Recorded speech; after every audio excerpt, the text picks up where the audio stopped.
Here comes Joe Rush. He's the Vikings manager of youth and high school football. Welcome back to 9 to Noon. The Minnesota Vikings are helping to launch a collegiate women's flag football league, and the Vikings, with support of the National Football League, are donating $140,000 to the upstart league. In fact, over the last handful of years, like 4 to 5 years, the Minnesota Vikings have pumped more than $600,000 into flag football and the development and emergence of it. And to talk about all of that is Joe Rush with the Minnesota Vikings. And it's great. I see a lot. We say hello a lot. But it's great seeing you in this setting because it causes me to hearken. I don't know if it was when you started with the team, but it was the BioReference days, the COVID trailer in the coach and player parking lot. And I'd see you around all the time. And I mean, not only what a frenzy time of life that was, but was that when you started with the team? And if so, holy cow, talk about the metaphorical baptism by fire.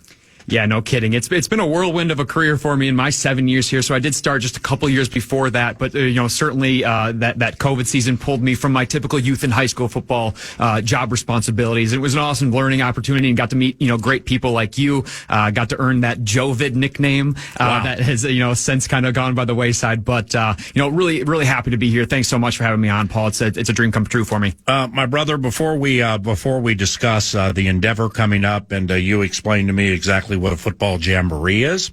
With your job, manager of youth and high school football, I've seen, I think it might have been St. Thomas Academy a few years ago, that Friday Night Lights thing here, when you guys get a couple of high school teams here and the night's beautiful and the weather is fall-esque, that's unbelievable. That's so cool when you guys do that. Do you get good response?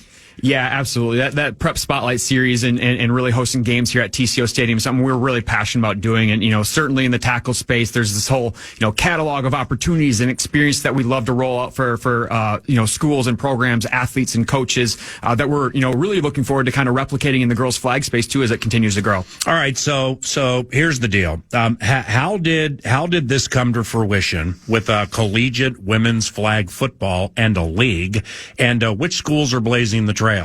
Yeah, it's funny, Paul. I'd kind of classify it as both a long time coming and something that came together rather quickly, right? So, as you mentioned, we've put north of $600,000 into really seeding and growing girls flag football at the youth, middle, and high school levels. And certainly with the announcement that flag football will be part of the 2028 Olympics in Los Angeles, really at least locally closing that kind of opportunity pipeline in the collegiate space was that next logical step for us. So ultimately, we approached a handful of regional conferences last summer with this opportunity and idea, and we're really, lucky to have these 6 institutions step up to the plate and, see the value not only for their institution, but for their student body, their student athletes. Right.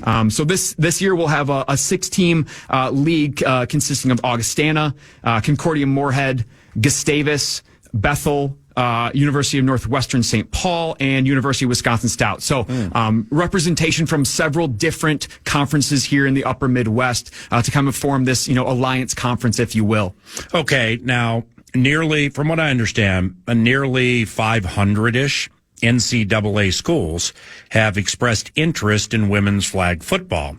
So what if there are barriers? Are there barriers with growing and increasing this?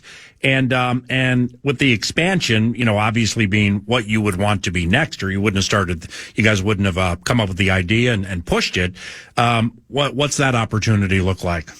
Yeah, and barriers are probably, unique, as in everything. They're unique to each individual school, each individual community. But, we certainly do see some common barriers for, girls and women's flag, and really just women's sports in general, with diminishing access to opportunities, increasing costs of equipment, transportation, and decreased quality of experience. So we're really looking to invest dollars, but also resources, non-monetary resources, into solving for some of those barriers and removing them. Certainly the finances help with, as we're talking about equipment and transportation and feeding the athletes. But even, practice plans, coaches' playbooks, resources like that are really helpful for, programs that are starting a new sport. And we're happy to be able to provide that. And I know you mentioned this too, $140,000 in partnership between the Vikings and the NFL going towards this collegiate league is really giving them a good, fund of dollars to to go about this the right way, build it from the ground up, and have a sustainable model as well. Well, and minds need to open when you're hearing this, because we can think, all right, Christy, Susie, Tamika, whomever, 11 on 11, my daughter's fast, my daughter's strong, I want to get her into flag football. Okay, well, who's going to be the coach? And who's going to be the trainer? And who are going to be the assistant coaches? And who's going to run operations? And who's going to officiate the games? Oh, by the way, who's going to be the commissioner of the league? There's a lot, right? Yeah, I think you hit the nail right on the head there, right? It's not just about the gameplay. It's about the support systems and structures around it that really feed into the success and sustainability of it. Certainly, we're being, helpful in that space by, officials clinics, coaching clinics, more educational opportunities to really support that system around the sport as well. Joe Rush, Vikings manager of youth and high school football, discussing a collegiate women's flag football league. The Minnesota Vikings are staunchly behind this, putting $140,000 up to help it get started, and that's on top of 400 some odd thousand the Wilfs and the team have pumped into programs like this over the last handful of years. So I guess the next question here, given we're taking this seriously, and this needs to be taken seriously for many reasons, but simply I look at it like opportunity, new, fun. And I have a daughter. The producer back at KFAN, Nordo, has 3 daughters. So, I mean, it's beautiful opportunity, with eyes open to possibility. So do high schools need to be next to get the ladies prepared for the collegiate task? And I read 14 states have sanctioned girls flag football as a varsity sport. So two-parter here, Joe. Is that a possibility here? More flag football for the girls at the high school level? And how seriously are high schools taking this? Yeah, no, it's a great question, and thanks for bringing it up. In 2024, we're able to run a 4-team high school pilot league consisting of a handful of schools, both in the metro and outstate, to kind of test some things there. That's cool. Ultimately, we're really excited to be able to share some more information as we cross our T's and dot our I's here in the coming weeks about our high school league. But we kind of entered the year hoping to have about 20 high schools compete in 2025 or spring season 2025. I can tell you that we're going to surpass that goal by a healthy amount, and ultimately we'll be really excited to share some more here in the coming weeks. But yeah, as we look at globally or nationally as well, more than 20 million people in 100 countries are playing this game. We had over 550,000 girls ages 7 to 17 play in 2024. Wow. This is the fastest growing high school sport in the country. It seemingly doubles year over year. So there is interest here in Minnesota. There's talent here in Minnesota. We just got to remove those barriers and get it up and running. All right. Now, it's always difficult, asking people to speak for the team, unless it's an owner or chief operating officer Andrew Miller, people like that. But I'm going to, in a roundabout way, ask you to do that. Why have the Minnesota Vikings taken such an active role in promoting girls and women's flag football? I would imagine organizations, like this get peppered with a lot of, can you help? And it doesn't make the organization or the people bad because they can't help everything. Why this one? I think at the core of it, we believe deeply in driving inclusivity within our community, and increasing opportunities for girls at all levels is really a big part of that. Amen. We all know the benefits of sport and frankly, team sport in particular. When we talk about the tangible health and wellness benefits, sure, but certainly the social, emotional, the camaraderie, the sense of community, the teamwork and the character building things too, that girls deserve to have that same opportunity that the boys do. And certainly not saying, girls need to play flag. We certainly would encourage any girl that wants to play tackle football to play tackle football as well. But we are finding that a lot of girls are interested in playing this sport, and they want to have this be their identity. They're football fans. They know the game, and they deserve the opportunity to play. 2 more. Joe Rush, the Vikings manager of youth and high school football. I read the teams compete in jamborees starting next month with the title tournament April 26th at TCO Stadium. Probably a stupid question here, Joe. What are jamborees? Yeah, that's a great question, Paul. So essentially what we're going to do is congregate at two college campuses. So on April 5th, we'll congregate at Northwestern St. Paul, where essentially each team will play 3 regular season games, if you will, almost like round robin style, right? We'll replicate that on April 12th at UW Stout, and ultimately use those results at those jamborees or the regular season games to seed a championship tournament here at our facility at TCO Stadium on April 26th. So yeah, I mean, you're going to get a good crowd for that. Referee, I mean, I'm sorry to be so rudimentary with this. It's going to be big. It'll be huge. April 26th is going to be fantastic. Yes, and all of these young girls and women and coaches that are competing at the youth and high school level, they're going to come out and it'll be a really fun festival sort of day. Mm-hmm. All right, lastly, I believe it was last summer, Joe, that you guys had an all-day girls flag football tournament. How did that go? And, like, what was the age group? I just remember being out here and it was happening, and I saw a fair amount of people. I'm like, hey, what's this? And, like, there was a lot of joy. There was, like, a lot of joy and happiness at the facility. Was that last year or 2 years ago? Yeah, it could have been last year. So last year, we have two different leagues. We had 2 different leagues running last year. Our middle school league, which was over 20 teams across 8 different districts, which have kind of then turned into some feeder systems for new high school programs. So we had a middle school tournament as well as that kind of 4-team pilot league high school tournament last summer. They were on separate days, so I'm not sure exactly which one you saw, but I think the common theme here is that it's a really fun, fast-paced game, an energetic environment, and people are so thrilled to be able to see their daughters or their friends or their grandchildren out there playing a game that they love and they're inspired by. So I think a lot of the joy comes from finally having the opportunity that they've wanted for a long time. My man, you do really good work, and this is super enterprising and cool. Best of luck with it, and with me or the radio show or anything we can do to help, just let us know, okay? Absolutely. If you have interest in learning more, please visit Vikings.com/girlsflag. There's a form on there. You can reach out to us for more information. Vikings.com/girlsflag. That's Joe Rush, Vikings manager of youth and high school football. Have a good day. Thanks, Paul. Chris Finch, coach of the Minnesota Timberwolves, next on KFAN. Sixers tonight at Target Center, 7 o'clock. Chris Finch, coach of the Minnesota Timberwolves, joined the radio show earlier. We like to play it back for Hal Nation. Began before we talked about how often they beat Phoenix and Julius Randle and Anthony Edwards and his technicals and all those kids having to take a back seat now. Started off with Chris. How you doing, man? Hey, PA, how you doing? All right, man. Thanks for the time. Wonderful win in Phoenix Sunday. You guys have beaten the Suns 7 consecutive times by an average of 11 points per game. Why so dominant against Devin Booker, KD, legitimate big time players, and the Phoenix Suns?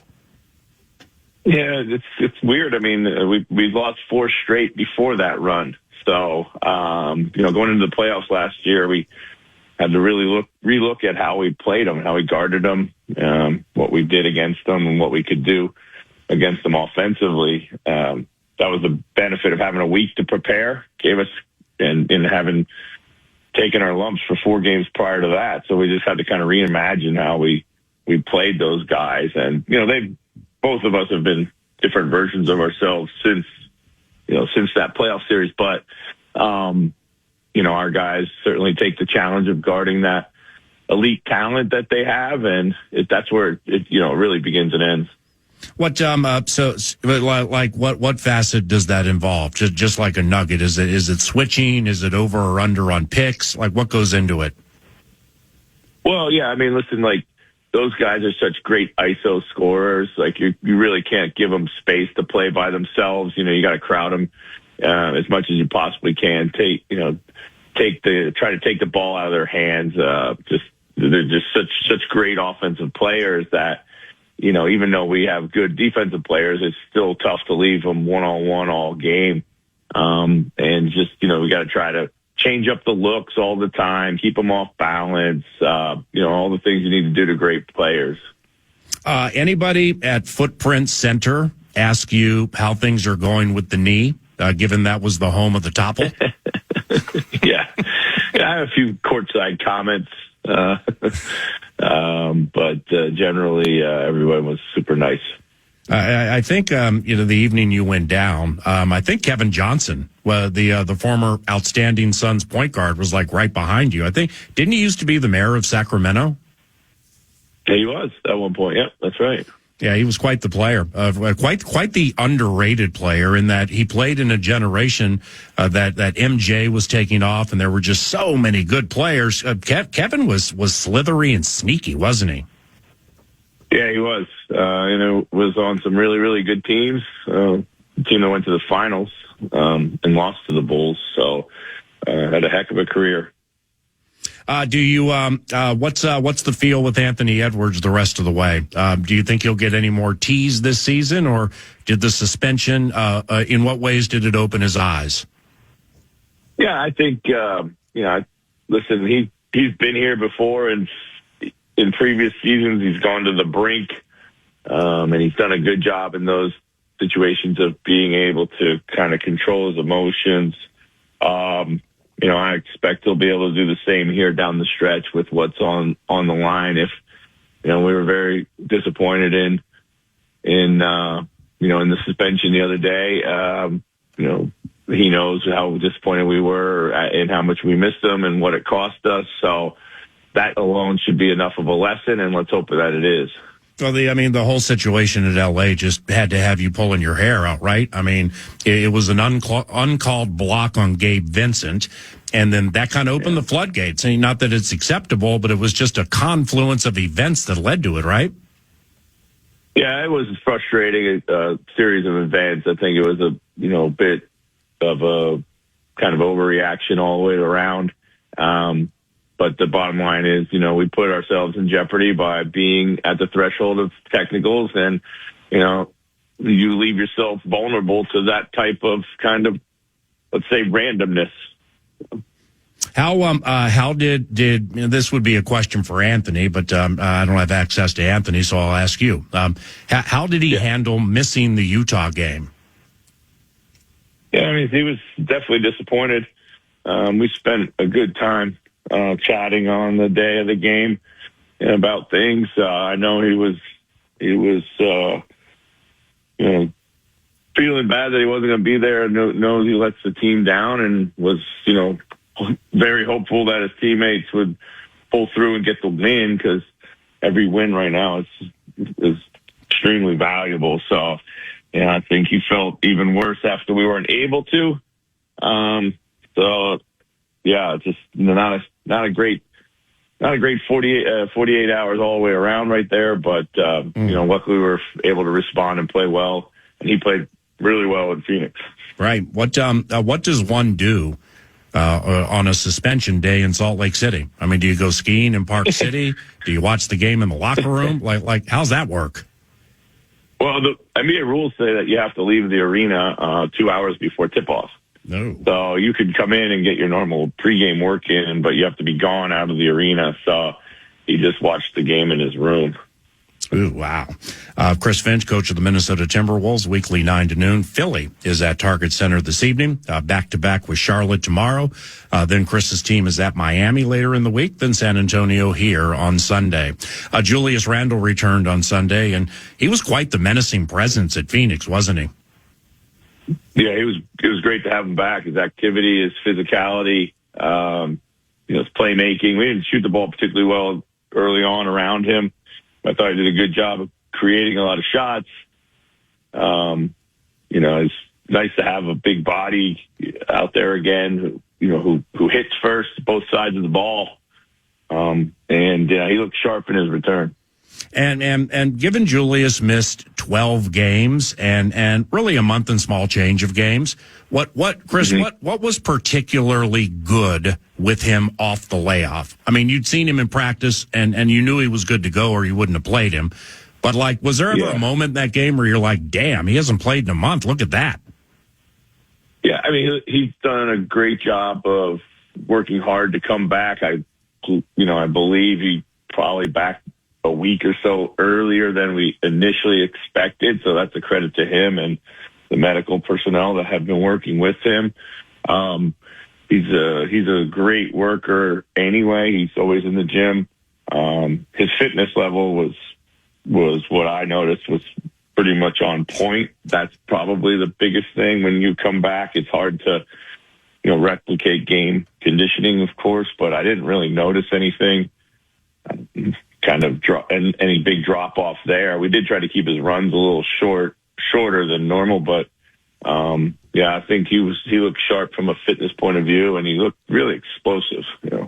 So, I in knowing you as long as I have, I know you're not a load management kind of guy, but with Philly here tonight and at Charlotte tomorrow, does Julius play both or skip one, given he just came back?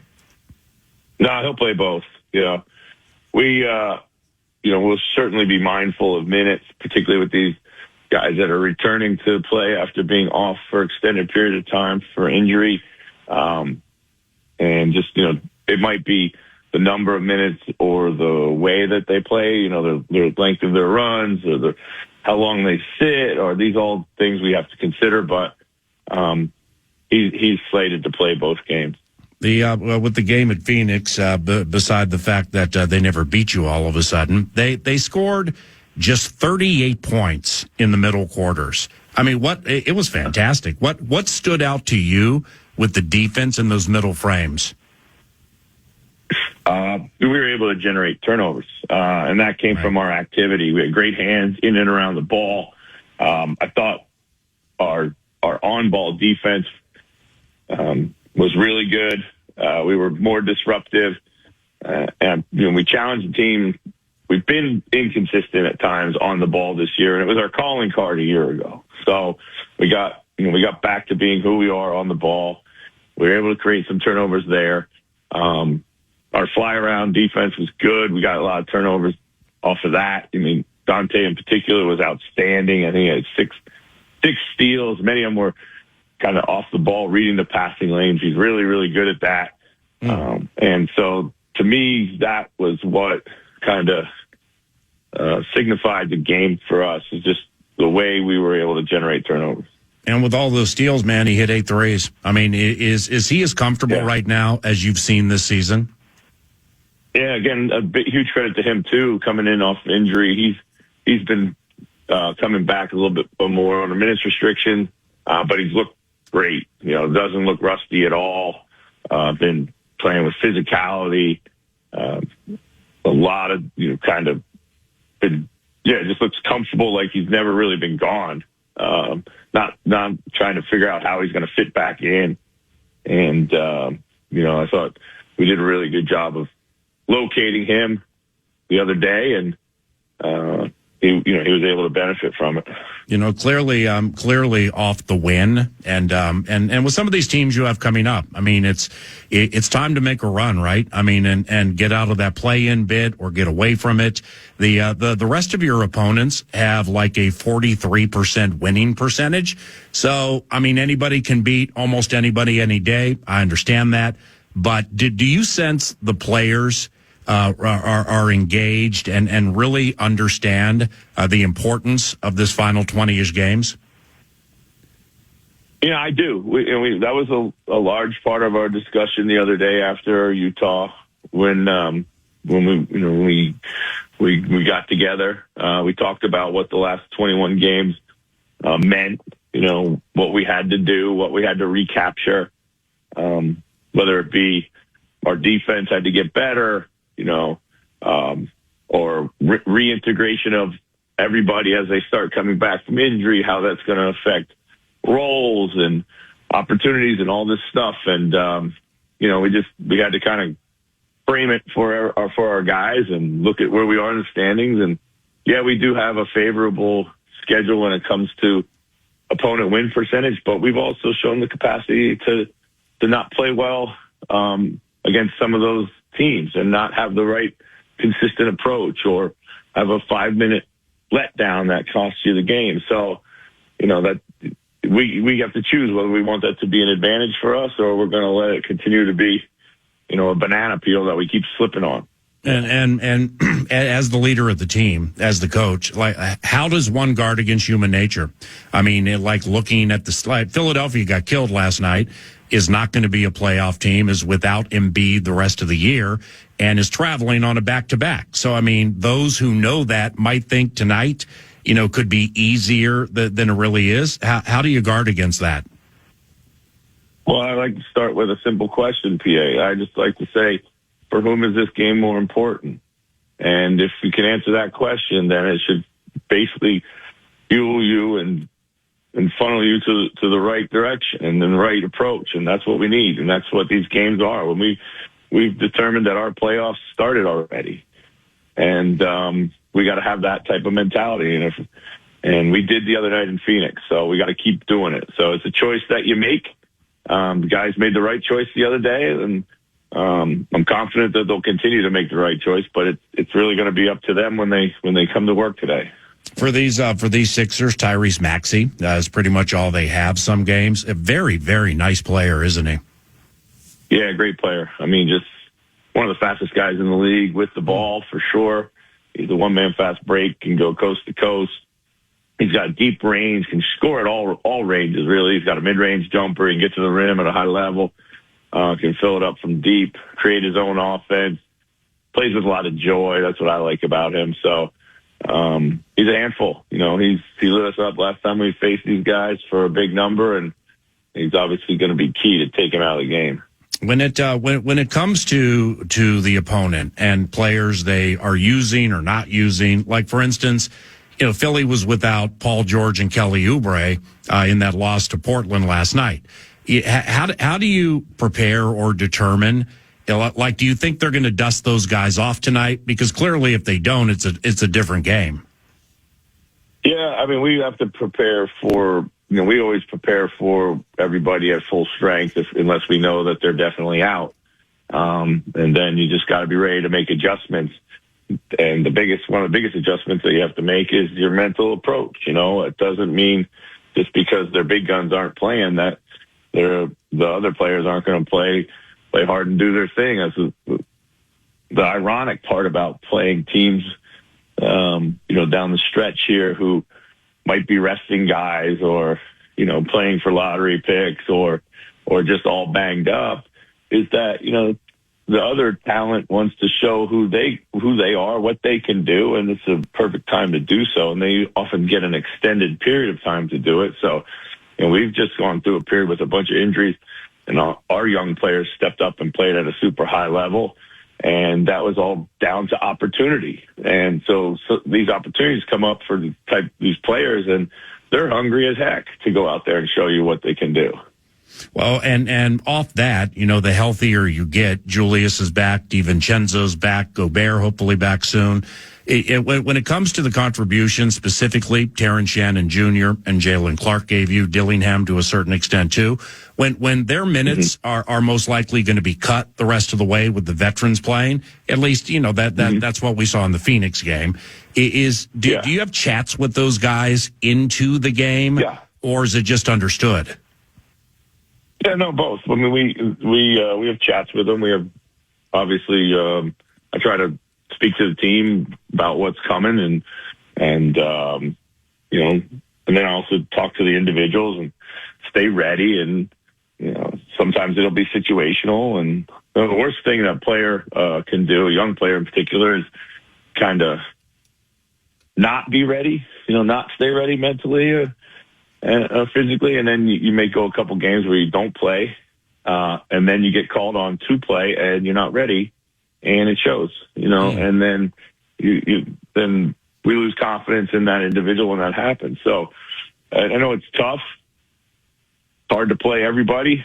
You know, one of the benefits of having young depth is when you do get, you know, take injuries and you are able to throw guys out there and they respond.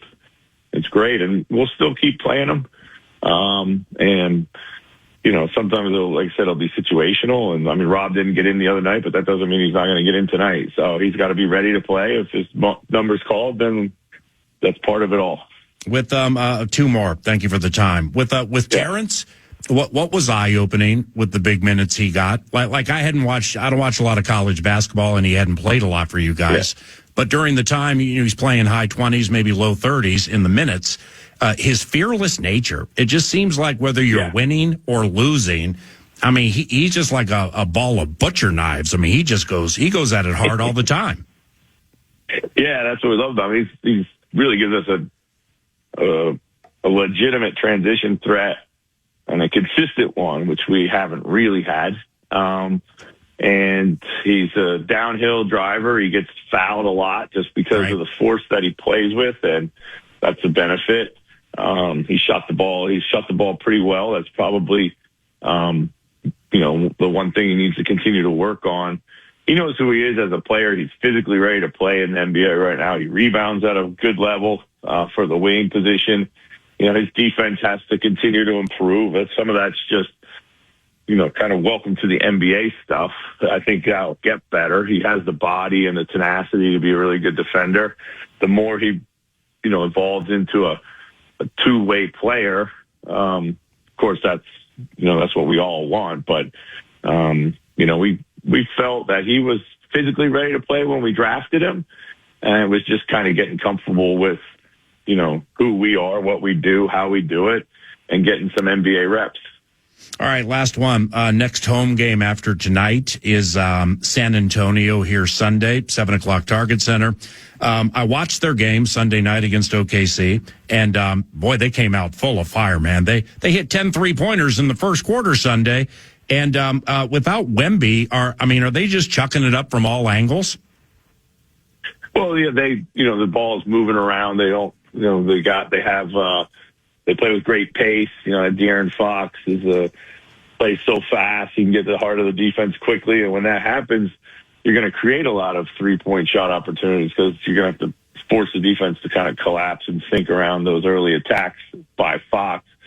And it's just, again, it's one of those things like Wemby's a great player. They're clearly going to be a better team when he's out there and on the floor and the focal point of everything that they do offensively and defensively. But the opportunity for others now to step up and play a slightly different style, which might benefit them, is what you're seeing there. And a lot of it will revolve around shot making, and shot making can be a little bit volatile. But when they're going in, like we saw the other day, they're just like anyone else. They're a really, really good team. Did you like Stephon Castle out of UConn? I mean, he's speaking of having a fearless nature. That's a fearless player right there. He might be really good. Yeah, he's going to be really good. He's fearless and physically ready to play as well. He's got a big body, knows how to use it. And I always like to look at these guys who just, every time you check in with them, throughout the season. Of course, I don't watch all the San Antonio games, but every time I check back in, every once in a while, I see him play. I'm like, this guy's gotten significantly better than the last time I saw him. And when you're young and you can point to that, it usually bodes well for your accelerated growth curve here. Appreciate you, man. Good luck against the Sixers tonight, then the Hornets, then the Heat. And I'll see you Sunday at Target Center with Kevin Lynch and I calling the game on radio. That's going to be fun. Can't wait. Thanks, Thank you, brother. That's head coach Chris Finch, Timberwolves head coach with PA, weekly basis. Thank you, Second Harvest Heartland. Thank you, Prize Picks, for bringing us to coach. And as you heard that there, it's Sixers tonight at Target Center. Then they hop on a plane, and it's at Charlotte tomorrow. The schedule does loosen up, and an opportunity for the Howl to rack up some W's. Final segment, 9 to noon, is next. I can't wait until tomorrow. Wild on KFAN tonight. Right, Nordo, against the Kraken? Indeed, sir. Minnesota Wild at Seattle, and that's going to be, of course, a later puck drop this evening since it's on the West Coast. But you can then follow the Wolves via the free iHeartRadio app. And I have the privilege this evening of joining Alan Horton for the second quarter call of the game against the Sixers. It's basically like this. I'm going to get there, and since I'm doing play-by-play for the Wolves-Spurs game on KFAN Sunday, Kevin Lynch is the analyst, just to kind of see how the operation works, like how they go in and out of break, and just certain mechanics that go into the job. Alan's going to be doing the TV call on a Sunday night. Assumedly, Michael Grady will be doing ESPN work. And, with the venture tonight, first and foremost, the first thing I'm going to be looking for, old people need to know what the lighting situation looks like. Yeah. I mean, like, do I need to purchase some type of lamp or some type of like light, that will be there for the intel and the minutia and the notes. But that's going to be tonight. Free iHeartRadio app. Alan Horton calling the game. Yours truly joining in the second quarter. Should be fun. Do we know how much actual? Because I want to save Sunday is going to be the big one. So Monday morning it's legal tampering period. It's all of those things. Mm-hmm. The first hour, however, will be littered with your calls and bits from the Spurs game on Sunday night. Excited for. So I got to grab at least a few from tonight, though, right? I mean, we are anticipating actually hearing your voice, hearing some calls. Let's toss it on over. Let's skate on over to the NBA with Cal Soderquist, and you're going to be navigating, like you said, getting the mechanics of it down. I'm excited to listen tonight. Yeah, I don't know what tonight will hold. Personally speaking, I'm not really interested in doing any calls tonight. I mean, I know the Wolves inside and out. But I've watched every minute of the last two San Antonio Spurs games. So Stephon Castle, number 5, Devin Vassell, 24, Keldon Johnson, 0. All of a sudden, he's a point forward, dribbling the ball up the court. They got this cat, last name looks like Champagne, but it's actually like Champagne-y. Bismack Biyombo wears 18. Yes. So I watched him hit 10 threes against OKC in the first quarter on Sunday before I went down the L known as the diverticulitis road. But we'll see what happens tonight. We'll probably just chat it out a little bit, and I'll be a God's cartoon character, and Alan will do his thing, and then we'll get ready for Sunday, which is going to be cool. Good chatting with you again. Cheers. That's Eric Nordquist. He produces. I'm Paul Allen. Have a good day. Podcast today's Paul Allen Show, or listen back to previous show and interviews by going to the iHeartRadio app or KFAN.com.